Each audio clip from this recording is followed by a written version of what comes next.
Ada kisah unik di Saudi beberapa waktu yang lalu. Seorang kaya raya, luar biasa peninggalan hartanya. Tapi dia karena selalu sibuk dengan bisnis sampai tidak sempat menikah. Dan dia jauh dari kerabatnya. Intinya, pada saat dia meninggal dunia, pemerintah Saudi, tepatnya pengadilan, itu menahan hartanya semua. Dan mencari tahu mana ahli warisnya. Ditemukan hanya ada 3 ahli waris pada saat itu. Dan ini sepupu yang jauh. Karena sudah tidak ada kerabatnya. Orang tuanya sudah meninggal, pamannya sudah meninggal semua.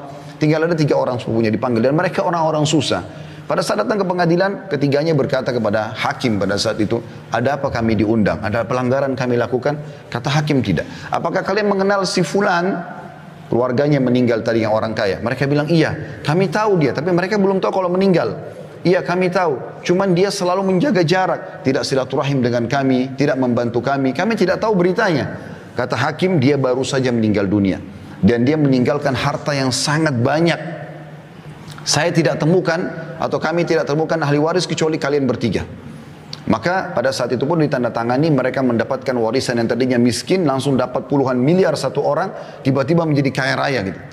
Maka setelah itu mereka sudah mau keluar dari pengadilan, kata hakimnya, saya ingin memberikan ide sebentar. Ini pelajaran yang kita ambil. Saya ingin berikan ide kepada kalian. Kan kalian juga mendapatkan harta dari si mayit tanpa upaya apa-apa. Tiba-tiba kalian mendapatkan uang jutaan real, sekian puluh miliar, tanpa ada upaya apa-apa. Bagaimana kalau setiap orang di antara kalian mengeluarkan uang, kalau nilai rupiahnya masing-masing 1 miliar saja keluarkan. Jadi kalau dia dapat 30-40 miliar, 1 miliar tidak ada, kecil sekali. Keluarkan 1 miliar setiap orang, jadi 3 orang 3 miliar, kita bangunkan masjid buat si mayit. Supaya dia dapat amal soleh juga, sebagai balas juga kebaikan kalian kepada dia. Apa jawaban ketiga? Jadi ini kisah nyata teman-teman sekalian, ini bukan direkayasa. Ini jawaban bagi orang yang selalu berharap nanti ahli warisnya akan berbuat amal soleh buat dia. Sehingga dia tidak banyakkan amal selama dia hidup. Ini kekeliruan. Belum tentu ahli waris kita mau berbuat baik buat kita. Mungkin pun kalau dia doakan sebulan sekali. Saya tanya jujur teman-teman sekalian hadir di sini. Berapa kali anda doakan kakek anda dalam sehari? Berapa kali anda doakan kerabat anda yang sudah meninggal? Sebulan sekali kah? Setahun sekali kah? Awal kita meninggal hari pertama, hari kedua, hari ketiga, hari ke-10, 1 bulan, 1 tahun masih dikenang. Setelah itu akan dilupakan. Maka yang tertinggal adalah amal yang anda kerjakan. Apa kata kerabat yang pertama? Dia mengatakan saya punya utang banyak, saya mau lunasi. Ini cuma alasan, dia tidak mau bersedekah untuk si mayit, pemilik harta yang sebenarnya. Kemudian yang kedua juga mengatakan saya sudah lama hidup susah, saya ingin hidup senang sekarang. Maksudnya saya tidak akan memberikan uang untuk bangun masjid itu.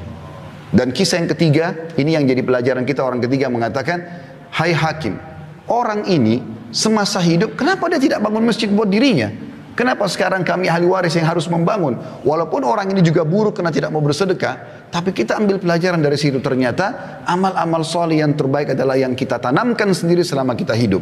Kalau kita berharap setelah kita meninggal ada yang berbuat amal soleh, itu sangat kecil sekali persentase yang bisa kita dapatkan. Kalaupun yang mengenang kita anak-anak, Allahu a'lam cucu-cucu dan cicit kita apakah masih mengenang kita atau tidak. Maka maksimalkan saudaraku seiman.